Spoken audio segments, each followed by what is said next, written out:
दोस्तों यूएस और ईरान की ये जो वॉर है ये काफ़ी हद तक ठंडे बस्ते में जा चुकी है, क्योंकि डोनाल्ड ट्रंप को भी महसूस हो चुका है कि भैया इससे कुछ मिलना मुलना है नहीं, काफ़ी ज़्यादा दिक्कतें उल्टा और बढ़ रही हैं, जिसकी वजह से उन्होंने सीज फायर को अपने आप ही एक्सटेंड कर दिया कि भैया सीज फायर एक्सटेंड कर देते हैं, चलो इन्हें लाइक करो, शेयर करो। तो यहाँ पर ईरान ने अब नई 3 कंडीशन भेजी है कि ये 3 कंडीशन अगर मान लेते हो तो हम मान जाएंगे और स्टेट ऑफ हॉर्मुज को ओपन कर देंगे पूरी तरीके से। पहली कंडीशन वही कि आप हमारे साथ में युद्ध नहीं करोगे, अपनी अलायंस को भी बोलो कि हम पर अटैक करना, हम पर एक्शन लेना बंद करे, और फ्यूचर में भी इस तरीके की कोई भी चीज़ें हमारे साथ में नहीं होनी चाहिए, इस बात की गारंटी दी जानी चाहिए। और दूसरी कंडीशन ये रखी गई है कि यूएस अपने नेवल ब्लॉकेट को हटाए, जो कि उसने ईरान के पोर्ट पर ईरान की शिप्स को ब्लॉक करने के लिए रखा हुआ है। जो भी चीज़ें ईरान की तरफ आ रही है उसको रोक रहा है, उसको इंस्पेक्ट कर रहा है, जो भी उनके पोर्ट से जा रही है उनको जाने ही नहीं दे रहा है। तो इस तरीके की चीज़ें ना हो, ये दूसरी चीज रखी गई है। तीसरी बात रखी गई है न्यूक्लियर इशू के बारे में, जिसकी वजह से ये पूरा का पूरा युद्ध हुआ है। इन्होंने कहा है कि ईरान न्यूक्लियर प्रोग्राम पर तुरंत बात नहीं करना चाहता, वो बोल रहा है कि भैया पहले वॉर और स्टेट ऑफ हॉर्मुज की प्रॉब्लम को सॉल्व कर लेते हैं, उसके बाद में न्यूक्लियर के बारे में भी बात करेंगे, जिसके ऊपर ये पूरा का पूरा बवाल हुआ था। हालांकि डोनाल्ड ट्रंप काफ़ी ज़्यादा स्ट्रिक्ट हैं, वो जो उन्होंने नेवल ब्लॉकेट लगा रखा है शायद उसी के प्रेशर की वजह से ईरान अब इन 3 कंडीशन पे आ चुका है, वरना पहले कुछ 10 पॉइंट थे, 20 पॉइंट थे, इस तरीके की बातें थी, लेकिन अब 3 पॉइंट आ चुके हैं ले दे के। अब डोनाल्ड ट्रंप का यहाँ पर मुद्दा ही ये था इस वॉर को स्टार्ट करने का कि न्यूक्लियर प्रोग्राम इनको छोड़ना पड़ेगा, और अब उसी के ऊपर बात एंड में होगी, तो शायद डोनाल्ड ट्रंप इस चीज़ को ना माने। ईरान की कंडीशन को ये भी माना जा रहा है कि एक डिले टैक्टिक है, कि वो थोड़ा सा टाइम लेना चाहते हैं, जिसकी वजह से न्यूक्लियर प्रोग्राम वाली बात को एंड में रखना चाहते हैं कि उसको बाद में सॉल्व करेंगे, उससे पहले इन चीज़ों को हटा देते हैं। अब नेवल ब्लॉकेट हटाओ, हम स्टेट ऑफ हॉर्मुज को ओपन करते हैं। तो यहाँ पर यूएस को लगता है कि ईरान इस वक्त में ट्रस्टेबल नहीं है। वो अगर न्यूक्लियर की बात को बाद में करने की सोच रहा है, तो मतलब कि अभी भी उनके दिमाग में न्यूक्लियर प्रोग्राम के ऊपर विचार है और वो इसके ऊपर काम करेंगे। जैसे ही नेवल ब्लॉकेट हटेगा, वो शायद चाइना से, रशिया से और भी जो भी कंट्री उनको सपोर्ट करती है उनसे हेल्प लें, और उसके बाद में यूएस के नेवल ब्लॉकेट दोबारा लगने का ही मौका ना दे, इस तरीके की चीज़ें कर दे, जिसकी वजह से शायद डोनाल्ड ट्रंप इन बातों को ना माने अभी के लिए। दोस्तों राघव चड्ढा ने आप पार्टी को छोड़कर बीजेपी ज्वाइन कर ली, जिसके बाद में उनको काफ़ी खरी खोटी सुनाई जा रही है आप पार्टी की तरफ से। टारगेट उन्हीं को किया जा रहा है। हालांकि 7 एमपी ने आप पार्टी को छोड़कर बीजेपी ज्वाइन करी है। क्या रीज़न था, क्यों ज्वाइन करी, उस पर बात नहीं हो रही, सीधा राघव चड्ढा को टारगेट किया जा रहा है। चलो अपने रीज़न होंगे राघव चड्ढा के, उन्होंने भी उसके बारे में बोल दिया है, लेकिन यहाँ पर सौरभ भारद्वाज ने जो बात बोली है, मुझे तो खैर कोई लेना देना भी नहीं था, लेकिन बात जो बोली है ना, वो सुन के भाई मैं ओ भाई क्या बोल दिया, इस तरीके का मतलब रिएक्शन था। ये बोल रहे हैं अपनी पार्टी के साथ जिसने आपको सब कुछ दिया, आज आपकी शादी भी अगर हो पाई है ना, वो इसलिए हो पाई क्योंकि आप इस पार्टी के द्वारा राज्यसभा के अंदर मेंबर बनाए गए। आप एक राज्यसभा मेंबर थे, वरना कोई नहीं पूछता आपको।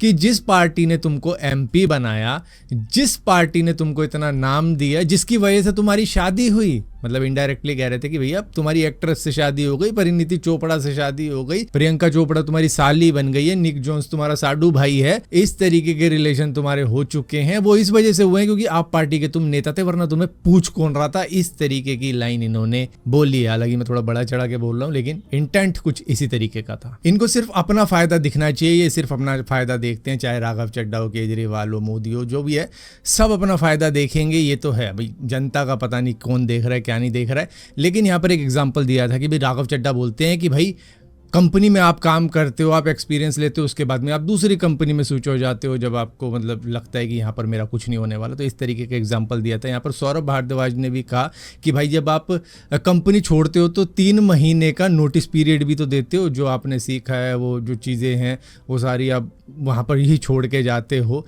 कि भाई ठीक है, ये मैंने डॉक्यूमेंट बना रखे, जो भी चीज़ें कि भैया वो सारी सर्व कर देते हो उसी कंपनी को कि ये रही आपकी चीज़ें, अब मैं जा रहा हूँ दूसरी कंपनी में। तो इस तरीके के एग्जांपल यहाँ पर दिए गए। अब मैं एक बात अपनी तरफ से रख रहा हूँ कि क्या जब डिप्टी लीडर की पोस्ट से राघव चड्ढा को हटाया जा रहा था तो क्या बातचीत हुई थी आपस में?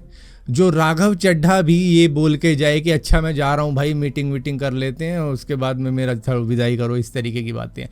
लेकिन चलो इन बातों को साइड हटाते हैं। एक बात मेरे एक दोस्त ने बोली थी जो विदेश में रहता है, ऑस्ट्रेलिया में है।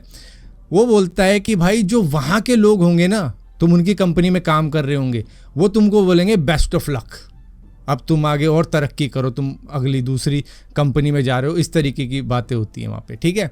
लेकिन आप अगर किसी देसी की ही कंपनी में लगे हुए हो, देसी के साथ में ही काम कर रहे हो, देसी के शॉप में काम कर रहे हो, और काम करके जब आप छोड़ के जाते हो तो वो कहता है मैनू पता सीगा तू मैनू धोखा देगा। दोस्तों, अच्छा पड़ोसी बनना अच्छी बात है, लेकिन कुछ ज़्यादा ही अच्छा बनना बहुत ही गलत बात है। दरअसल एक वीडियो सामने आ रही है जो कि पुष्पेंद्र द्विवेदी की है, जो कि एक डॉक्टर हैं और उनके पड़ोसी हैं वकील सुनील द्विवेदी। जिस वीडियो के अंदर आप देख रहे हो, ये डॉक्टर साहब का घर है, जो कि दिखा रहे हैं कि देखो मैंने अपने पड़ोसी को अपनी छत के ऊपर खिड़की ओपन करने की जगह दी, खिड़की बनाने की जगह दी, एसी लगाने की जगह दी। उन्होंने कहा था कि 10-15 साल पहले कि भाई हमें एसी लगवाना है तो क्या हम आपकी साइड पे लगवा लें, तो इन्होंने कहा कि हाँ ठीक है लगवा लो, और ऊपर से इन्होंने अपनी खिड़की के ऊपर छज्जा भी निकाल दिया। इस तरीके की भी चीज़ें हुई और इन्होंने होने दी। और उसके बाद में जब इनको अपना घर बनाना है तो उन्होंने मना कर दिया कि भैया हम अपना एसी नहीं हटाएंगे, हम अपना छज्जा नहीं तोड़ेंगे। इस तरीके की बातें कही हैं जो भी खिड़की पे इन्होंने बना रखा है, जिसके बाद में क्योंकि वो वकील है, उसका आना जाना है कोर्ट के अंदर, तो उसे कोर्ट कचहरी से फ़र्क नहीं पड़ता। और ये थाने भी चले गए, कई जगह पे चले गए, कोई कहीं पे भी इनकी सुनवाई नहीं हुई है। जिसके बाद में खुद इन्होंने सोशल मीडिया के ऊपर ये वीडियो डाल के जनता से पूछा है कि भाई मैं अब क्या करूं और क्या ना करूं। तो यहाँ पर कई सारे लोगों ने इन्हें सलाह दी है कि भाई सबसे पहले तो आपने ऐसा होने क्यों दिया, या तो आप डरपोक थे कि आपने इस तरीके की चीज़ें अपनी छत के ऊपर होने दी, या तो बात कुछ और थी कि आपने इस तरीके की चीज़ें होने दी। भाई एक खिड़की नहीं, उनकी तरफ से 3 खिड़कियाँ निकली हुई हैं आपके घर की तरफ, और उसके ऊपर छज्जा भी निकलने दिया आपने। चलो खिड़की निकलने देते, कोई दिक्कत नहीं थी, उसके बाद में आपको अपनी दीवार कर देनी थी, आपकी दीवार हो जाती, उनकी खिड़की बंद हो जाती, लेकिन आपने छज्जा तक निकलने दिया उनका। जिसके बाद में कह रहे हो कि ये वो तोड़ने नहीं दे रहे, एसी हटाने नहीं दे रहे। पहले तो इस तरीके की चीज़ें की, लेकिन कुछ एक्सपर्ट लोगों ने राय दी है कि भाई आप उनका एसी खराब कर दो, कुछ ना कुछ कर दो उनके एसी के अंदर कि वो एसी चले ही ना गर्मी के अंदर, उनका एसी गला दो, जंग लगा दो, पिघला दो। इस तरीके की भी बातें हो रही हैं कि इस तरीके से भी आप छुटकारा पा सकते हो। और रही बात छज्जे की, तो भाई कई तरीके की चीज़ें होती हैं, उस छज्जे को आप हटवा भी सकते हो, या फिर ये भी किसी ने सजेशन दिया कि भाई आप किसी चोर को बुलवाओ, अपने घर में थोड़ी बहुत चीज़ें चोरी करवाओ और उनका एसी भी उठवा दो। इस तरीके की बातें की गई, तो सजेशन तो लोग दे रहे हैं, क्योंकि जो न्याय पाने का सही तरीका है वो तो इनको मिल नहीं रहा, जिसकी वजह से इन्होंने सोशल मीडिया के ऊपर ही डाल दिया था कि भैया जनता आप ही बताओ आखिर अब मैं क्या करूं। मैं पुलिस के पास भी गया, पुलिस वाले मेरी नहीं सुन रहे, मैंने सीएम को भी लेटर लिखा, वहाँ से भी कुछ नहीं हुआ, मैं इधर गया उधर गया, कहीं से कुछ नहीं हो रहा। बस एक ऑप्शन है कोर्ट का, जो कि शायद इनके घर देख के मुझे लगता है कि शायद इन्हें कोर्ट कचहरी से डर लगता है, क्योंकि सामने वाला तो वकील ही कोर्ट में बैठता है। तो इन्होंने कहा यार कोर्ट कचहरी में पैसा लगाऊंगा, मुझे अपना घर बनाना था यहाँ पे, अब वो पैसा कोर्ट कचहरी में लगेगा सिर्फ ये चीज़ें हटवाने के लिए जो कि मैंने इंसानियत दिखा के लगाने दी थी अपने घर में। नमस्कार दोस्तों, मेरा नाम है डॉक्टर पुष्पेंद्र द्विवेदी। आप देख सकते हैं ये मेरा घर है, मैं सोहागपुर वार्ड नंबर 2 में रहता हूँ। ये सामने आप जो खिड़की देख रहे हैं ये मेरे पड़ोसी सुनील द्विवेदी की है, जो कि पेशे से वकील हैं। और आप देख सकते हैं कैसे इन्होंने खिड़की हमारी तरफ खोल के रखी है, उस पर छज्जा भी बना के रखा है। और ये आज से नहीं है, 10-15 सालों से है। और इस तरफ अगर आप देखेंगे तो यहाँ पर इनका एसी लगा हुआ है, ये भी 7-8 साल से लगा हुआ है। ये एसी इन्होंने हमसे पूछ कर लगाया था, तो उस समय हम छत पे ज़्यादा आते नहीं थे, छत पे हमारा ज़्यादा निस्तार नहीं था, तो हमने अलाउ कर दिया कि ठीक है लगा लीजिए, कोई दिक्कत नहीं है। पर अब जब हमें छत में देख सकते हैं, अब हमारा बाथरूम बन रहा है, हमें इस छत पे निस्तार की ज़रूरत है, तो हमने इनसे कहा आप अपना एसी हटा लीजिए, क्योंकि अब यहाँ पे बाथरूम बन रहा है तो हमारा डेली आना जाना होगा, हमें इस जगह की ज़रूरत है। तो पहले तो इन्होंने कहा ठीक है हटा लेंगे, पर इनकी लड़की ने विरोध किया कि नहीं पापा नहीं हटाएंगे, ये ऐसा वैसा, जो जिसको करना है कर ले, हम तो नहीं हटाने देंगे। तो अब ये भी अपनी लड़की की बातों पर ही आकर उसी की तरफ बात कर रहे हैं। दोस्तों, जब से केदारनाथ के कपाट खुले हैं वहाँ पर भीड़ देखने को काफ़ी ज़्यादा मिल रही है। यहाँ पर 4 धाम की यात्रा शुरू हो चुकी है उत्तराखंड के अंदर, लेकिन सबसे ज़्यादा भीड़ आपको केदारनाथ के अंदर देखने को मिलती है, क्योंकि एक ऐसा ब्यूटीफुल टेम्पल है जिसको हर एक शख्स देखना चाहता है कि पहाड़ों से घिरे उस सीनिक व्यू में केदारनाथ किस तरीके का दिखता है, किस तरीके से उस टेम्पल की रचना हुई, वो सभी लोग देखने जाते हैं, दर्शन करने जाते हैं। लेकिन कितने लोग सच्ची श्रद्धा से वहाँ पर जाते हैं कि भाई मैंने कोई मन्नत मांगी थी, उसके लिए मैं आया हूँ। और उस तरीके के लोगों को जब बिना दर्शन किए वापस जाना पड़ता है, कितना दुख होता है। क्योंकि यहाँ पर कई सारे लोग ऐसे आ जाते हैं केदारनाथ के अंदर जिनको शिव की आरती का नहीं पता है, जिनको शिव चालीसा का नहीं पता, जिनको शिव तांडव नहीं पता, और ये फिर भी वहाँ पर पहुँचते हैं सिर्फ अपनी रील बनाने के लिए। जिस तरीके से ये रील बनाई गई कि हम अपने दोस्त का बर्थडे सेलिब्रेट कर रहे हैं केदारनाथ के अंदर और वहाँ पर फायर क्रैकर जलाए जा रहे हैं। तो अभी मैं खड़ा हूँ केदारनाथ में, ये सामने रहा केदारनाथ टेम्पल, और पता नहीं आज मेरे दोस्त का बर्थडे है, तो यहाँ पे दोस्तों को हम सेलिब्रेशन कर रहे हैं, वो भी केदारनाथ में। तो भाई हैप्पी बर्थडे भाई, थैंक यू मेरे भाई, हैप्पी बर्थडे, हैप्पी बर्थडे। फिलहाल के लिए सोनप्रयाग थाना के अंदर इनके ऊपर एफआईआर लॉन्च कर दी गई है। जिस तरीके की चीज़ें यहाँ पर इन्होंने की है, ये एक रिस्ट्रिक्टेड एरिया है, यहाँ पर इस तरीके की चीज़ें नहीं की जा सकती। अभी आपने रिसेंटली सुना भी होगा, कई सारे मतलब चीज़ें लगाई गई थी कि भाई ये कह दिया था कि नॉन हिंदू वहाँ पर नहीं आ सकता और आना है तो एफिडेविट वगैरह लगाना पड़ेगा।